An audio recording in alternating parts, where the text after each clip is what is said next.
Diaz Gunners Collective TV. Back at it, you already know. Like a motherfucking smack addict. Bye. In a menudo style and a direct fashion, we're going to get straight into the content of the day. But before we do, let's hit that like and subscribe button. Ding. Put your notification bell on all so that way you're directed in the direction of the dope content I'm kicking. And I highly appreciate all the support, man. We're going up on this channel, and it's all because of you. And for that, I can say I'm very humbled, and I'm very much so appreciative. I know I couldn't do without you, so thank you. Big Oso Loc. For those of you that don't know who that is, fully activated, right? That vato was with the business, right? That's the image he portrayed out there, man, that he was with the business. And I believe he was, right? Now, in Northern California, there's a lot of rappers that get slept on. Straight up. In fact, Northern California rap has not even really been noticed by anyone outside of the box until now. Until recently, with all this beef going on with, Lefty and Lazy and Little Weirdo and Swifty and Chito and Rico and all these guys that are beefing on wax, is what's made, people take notice. But we've been noticing this Northern California music for a very long time up north, right? That's the truth. And there's a rapper, man. I did a video the other day about Little Koner. Okay, Little Koner from Dakota, man, and what he's been into. And I kind of wanted to recap, from what I've been hearing, I got a lot of good positive feedback on that video. Little Koner's definitely just living his life. The family man. And a lot of people do that, man. A lot of people not necessarily fall off, but just take care of the responsibilities. Make things other than rap their priority. Make things other than gangbanging their priority. When we're young, growing up in California, we all want to participate in the shenanigans. We all want to be part of the bullshit, right? It's very appealing, especially back in our days, man, in the 90s. It was very appealing to go out there and to be one of the fellas, to be one of the ones, right? That's when gangbanging was at its height. That's when gangbanging was pushed out there, whether it was the news, wasn't no social media like this, but whether it was the news, whether you were fucking popping, disrespecting each other on live links. People don't even remember live links, right? Whether it was going to house parties or just hanging out on the block with your homeboys, the gang lifestyle was all around you, especially in Northern and Southern California, Central Valley. I mean, everywhere you looked, there was that influence. Whether it was spray paint on the wall, homeboys out there wearing red paños or blue rags, depending upon which side they claimed. It was in your face at all times. And everybody wanted to especially the youngsters, we all wanted to participate in something and be that man, right? We all were striving for status and to be recognized as that hitter within our hood. Now, the rap game in Northern California has always been there. Darkroom Familia, 17 Reasons album, the GUN album. And I don't think, as far as Norteños, the Norteño rap started to become very prevalent until I would say the GUN album hit. When the GUN album hit, albeit there was a message being pushed in that album, that shit was on fire. Anyone from Northern California would tell you, there wasn't one day you didn't cruise down the street and somebody wasn't bumping the GUN out of their whip. I mean, it was everywhere. It went so far as to, these music stores like Music Land and Sam Goody's and the Warehouse, they were banning these CDs being sold. Damn, that's old school CDs. Think about it, right? They were banning these CDs from being sold. Posters were being taken down because they felt it was promoting too much gang too much gang activity. And it was promoting an active gang lifestyle that had crossed over from not necessarily just the streets, but into prison. The program was being dictated by inside, and the inside controls the outside. And we all know how that goes. And I was a big participant in that. GUN was definitely an album that me and my cousin Ricky stayed bumping. He still bumps that shit to this day. He thinks it just came out, right? But that's how that was. Now, I would say when that album hit in Northern California, everyone started to take notice that Norteños were rappers and that they were doing it for not necessarily just the music part of it, but more so to promote, the gang lifestyle, to promote that. And a lot of rappers started to come up in the game, and it is what it is now. That traction gave it enough traction to become what it has become now, you know. And there was a lot of rappers that went from just being Chicano rappers talking about brown pride and everything in Northern California into talking about the Norteño movement and the cause. And they went so far as to even recite some of the bonds and some of the, you know, the things that weren't really spoken on up until that point. And I remember always tripping on it, like, man, they're giving up game. They're speaking on it through their music. But again, I knew, you know, it was propaganda. It was to further promote, you know, solidarity, canalismo, and to pull in and recruit, you know, these young soldados that were out there thirsting for, you know, somewhere to be. Along comes Big Oso Loc, right? And people have been asking me, where has Big Oso been? What has he been up to? All right, so in the 2000s, Big Oso Loc was probably one of the biggest names in Northern California rap. He definitely had a presence, okay? All the way from his tattoos, his image, his record label, the way he moved, the way he promoted Norteño rap. I mean, his shit was straight Norteño gangster rap. There was no ifs, ands, or buts. There was no in-betweens. It was fully activated, right? Even his record label, Activated Records. I mean, this guy was out there really pushing that. And I started to notice a lot of canalismo, a lot of other Norteños from different cities coming together. They started to make more compilations. They started to push that line real hard as far as the propaganda and what they were putting out there, right? And Big Oso Loc was definitely a big proponent for that. Now, Big Oso Loc comes from the Fremont area in Irvington. And I remember when he burst on the scene, I was still active. I was still in the mix. And I remember peeping him out and tripping out and saying, damn, this is a big homie out there doing his thing, right? When I say big homie, I don't necessarily mean someone of status within the prison life, but just someone that was bigger than life out there in Northern California, bringing all the homeboys together.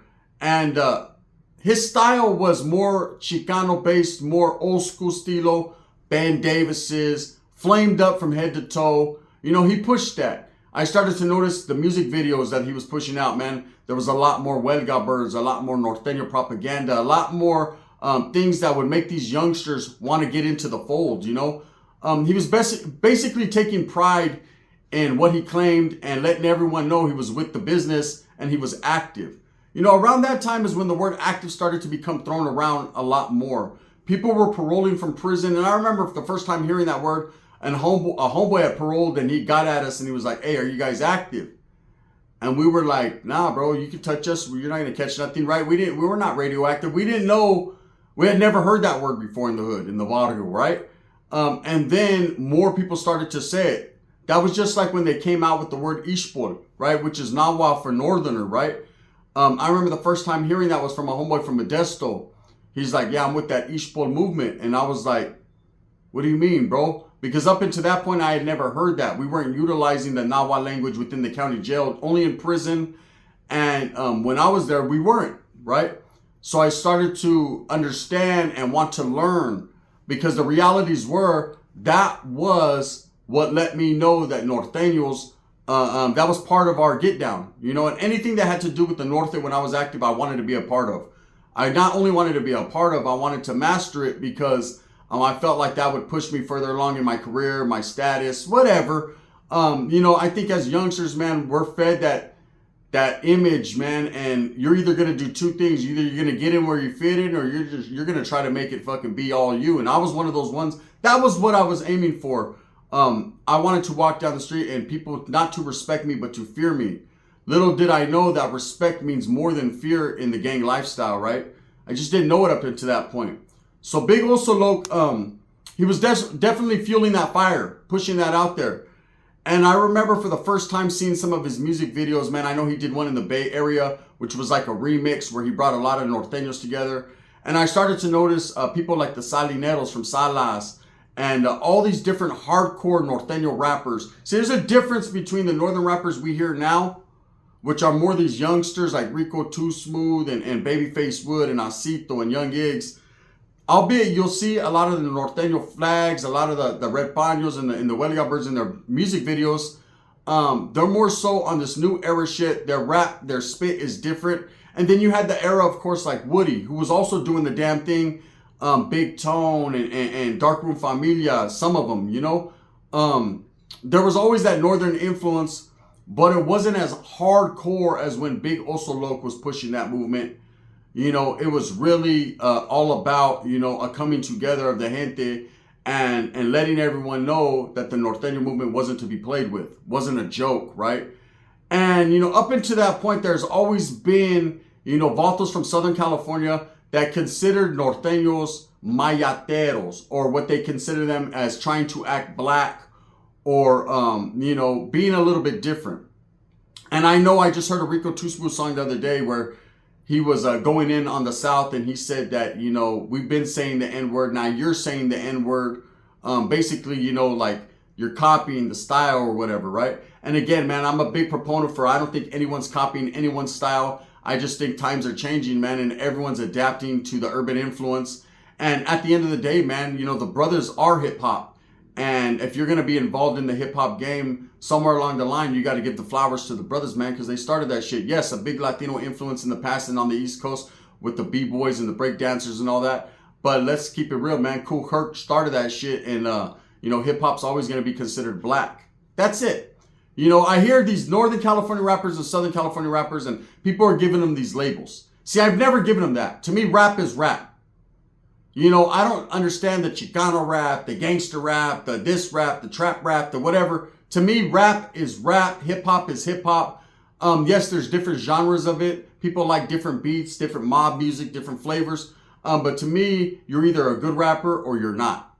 That's it. You're not a good Northern California rapper or a good Southern California rapper. Those are labels that are put on when people blur the lines between being a gang member and being a music, you know, a music artist. Can't be both. Or you can, I guess, nowadays, but it gets real tricky. See, it keeps you in a box or in a situation where you can't go perform. You're not going to see people like Rico Too Smooth and Osito and these guys perform in Southern California. You're not going to see it happen because they're going to get a lot of hate. There's going to be a lot of animosity. There's going to be a lot of, you know, bullshit that happens behind that. Just the same way as if Lefty Gunplay or Swifty Blue or these guys perform up in Northern California, besides littler venues, just like it would be for Northern California, there's not going to be, it's going to be pleito. It's going to be drama, right? Because the narrative that they're pushing, man, is being from a hood, being from a barrio, being about their side first and foremost, and the other side doesn't appreciate that. See, Big Oso Loc was one of them guys that promoted Norte to the fullest, so I always knew he was just a local regional rapper. He would never make it big. Not that he wasn't talented, he definitely could rap, man. He had good beats, he had good production behind his shit, but I just didn't think he would ever make it real big just because of the narrative he was pushing. And that's what I try to put out there. I know, like Lefty Gunplay, I did a video yesterday. He says he watches me and he takes what I say to heart sometimes, man, and I understand that. And there's nothing but respect for him. I want to see him, rappers like GB and Rico Too Smooth, outlive that. You could always be a part of your video. No one can take that away from you. You're always going to be that. But you don't have to spit that in every song, spit disrespect in every song, because at the end of the day, man, that's cutting off the people that align themselves with certain areas. You know, if you're just that rapper, man, that's speaking to the people, for the people, they're definitely going to feel that no matter where you're from. That's righteous. That's facts. There's a lot of Southsiders down south that appreciate Northern California music, just like there's a lot of Northerners that appreciate Southern California music, but they're not going to tell you that because they can't. Because if they do, their homeboys are going to look at them some type of way, man. Believe me, I understand. I used to be one of the dudes out there rocking that Night Owl, rocking that Conejo, bumping that Young Dopey. And I'd get looked at a certain type of way. Okay? Did I give a fuck? No. See, my stance within the movement at that time was it wasn't about music. It was about some serious business. It was about making money for the cause and for the clica, and that's it, right? But at the end of the day, I understood that some homeboys felt a certain type of way. So I'd make sure I turned it down around them just because I didn't want them to misconstrue it as a form of disrespect. But Big Oso Loc, right? What has happened to him? Where's he at? Well, just like Conejo, who decided to, Big Coner, Little Coner. I call him Big Coner, but Little Coner, who has decided to step away, not from the gang life, not from all that, but step away from what he was doing in the past to what he's now doing in the future, which is being a family man, working hard for his family, raising his family. I gotta respect it, right? That's what you're supposed to do as a man. Take a hold of the reins of responsibility, man, and ride that shit out. From what I hear, Big Oso Loc is doing the exact same thing. He didn't leave in bad standings. There was no drama surrounding his name. He just decided to step away from the rap music scene. See, people get tired with the same old bullshit. And, you know, the rap life, unless you're people like Tupac and DMX and these rappers that are worldwide known, Kanye West, the rap game is like football for a running back, right? You only get a 3 or 4 year lifespan. You know, hopefully you can make enough albums, you can make enough music, man, to get heard by the big boys in the industry, so that way you get signed and you can start doing tours and make money. Because let's just be totally honest with you. I know everybody wants to be rappers. I think it's more the lifestyle and the image that they're trying to live rather than make music. See, back in the days, music used to be about the art of music. Good music, man, that shit slaps, right? We were all on it. Nowadays, it's all about pushing a negative message or getting quick money.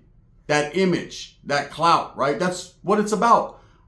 If you're smart enough to understand that, and to understand that there's no legs, brother, when it comes to rap, there's no longevity in it. What you do is make as much music you can so you have a resume to stand on.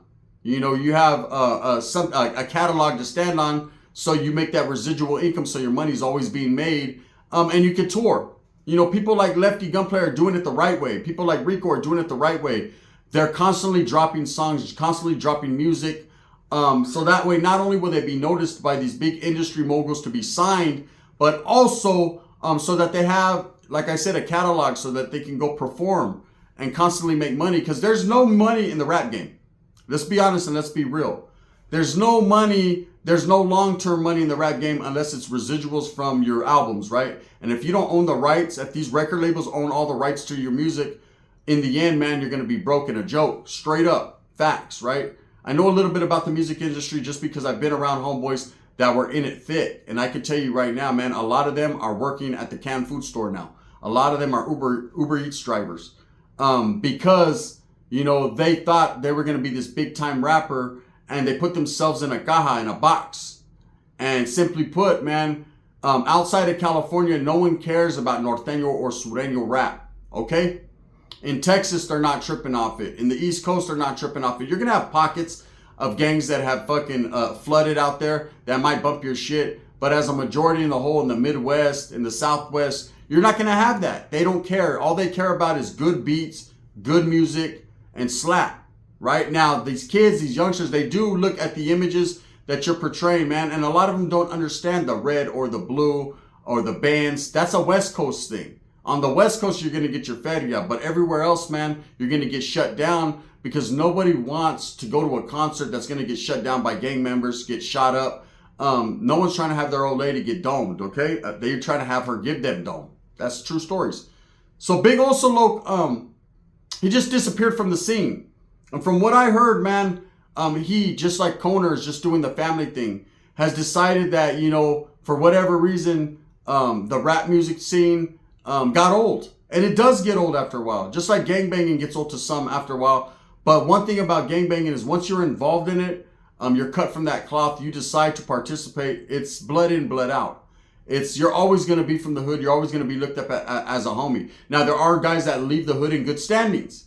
You know, in the norteño movement, it's very hard to leave in good standings. And let me explain to you why that is. I know in Southern California, you could still always be from the barrio and just raise your family and do your thing. There's so many Southsiders, man, that it's cool to do that. You know, you're respected, man. You got your shit together. You're living your life, homie. Ponle, go do your thing, right? But in the norteño movement, because it's the minority and there's not enough soldados that, depending upon your hood, not everyone gets afforded that opportunity. You know, it's a pick and choose thing. It's a thing where some people, depending upon, you know, how thick you were in the game, don't get no love. They get looked at as a degenerate, a piece of shit. Even if they left in good standings and they just decided to raise their family, they're still looked at as it's a cowardice act. Homeboys that turn their back on the hood. And then there are those that are allowed to do that. You know, I think these rappers, because they were seen as rappers, and even though they were from barrios and they were pushing that agenda, they were afforded that opportunity just to step away. And some didn't care. Some just did it. I know Koner, just out of the blue, just decided to fucking, you know, hey, the time has come to take care of my family. The music game is old. It makes no sense. You get older and older to keep trying to play a young man's game. You know, this rap music game now is a young man's game. You know, a lot of these old veteranos that have been doing it for a long time, the Kid Frost, the Cypress Hills and all that. Now, albeit Cypress Hills is known the whole world over, even Kid Frost, you know, to some degree. Even them, they step back and they start to get involved in other things in the industry, podcasting, social media networking. It just is what it is. Right? I can give you knowledge you can't get in college all day. It's just the way I do it. Big Oso Loc has stepped away, man, and is just doing his family thing. You know, and that's crazy to me because it seemed like just the other day he was pushing that hardcore Norteño narrative. I thought for sure this guy was going to end up doing life in prison, killing someone, or getting killed himself, right? But that goes to show you, even the most hardcore pushing that agenda, step away. Realize that there's other things in life going on, right? Now, I'm not a big proponent for poison, meaning I'm not trying to poison you away from, you know, dropping out of gangs or not gang banging. That's totally up to you. At the end of the day, you're going to figure it out for yourselves. There will be a time to shine and a time to dim, right? And that when that time comes, it comes. But as far as me, even being in the social media game, being a content creator, I'm hated. Okay? I'm hated more so by my past gente than anyone. And, you know, there's different reasonings behind it. So Big Oso Loc was able to get away from the bullshit and the shenanigans, man, at a great time, and just live his family life. And I hope to the fullest, man, that he's living that. You know, I've heard from a couple homeboys that actually know him that say, hey, he's doing good, man. He just ain't involved like that. And that's good. You know, that's good for him. You want to live your life comfortably and out of the limelight. See, a lot of people thirst and hunger for clout. But clout ain't what you really want. You know, because there's always going to be people that hate on you, always going to be people that don't like you for whatever reason. And that same clout that you're thirsting after, you know, that might conflict with what they got going on, and then it might be ugly for you. Or you might have to get ugly on them, and then either way, it's an ugly situation. When it comes to myself, man, I'm not liked nor loved by a lot of people, yet the love and the respect outweighs the hate. So I keep pushing, right? I've never meant to disrespect anyone or do anything like that. And I understand that. You know, see, I was once like Oso Loc. Once I stepped away from the game, albeit there were some guys that didn't like it because of how deep I was in the mix. There were some guys that had my name all up in their fucking dental. You know, wouldn't come around because I'd knock out their frontal. There was all that, right? But I was still in the hood. I was still going to the carne asadas. I was still doing my thing. I wasn't known. I was just a homeboy that, hey, he's just taking care of his familia now. Then I started the YouTube thing. Then my name got thrown out there, and now it's All Point Bulletin, right? And that's cool, because I stand by what I say, and I believe that, you know, there has to be a voice for the voiceless. And if it's gonna be me, it's gonna be me. I've already taken that crown, so fuck it, let me wear it, right? It doesn't mean I'm here to disrespect anyone. I hope everybody, North and South, wins. I'm just a man that speaks his mind and says what I say, man, in the most respectful way I could do it.